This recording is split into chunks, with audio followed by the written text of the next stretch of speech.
the pearl.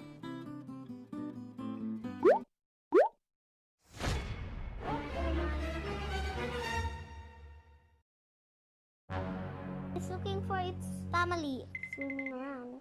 There's sharks far away. Hello there. But it's not its family. That's why it's swimming away to go to the green starfishes. That's starfish, but it's not also its family. Oh no! That's the seaweed, but it's not also its family. It's crab. And then the crab helped him.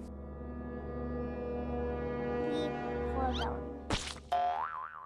He cried because he's still a baby and then he is hurt. That's the crab. So a pearl. The two clam family. One is orange and one is pink. Mother of the pearl. They are stick together and then they miss each other. The end.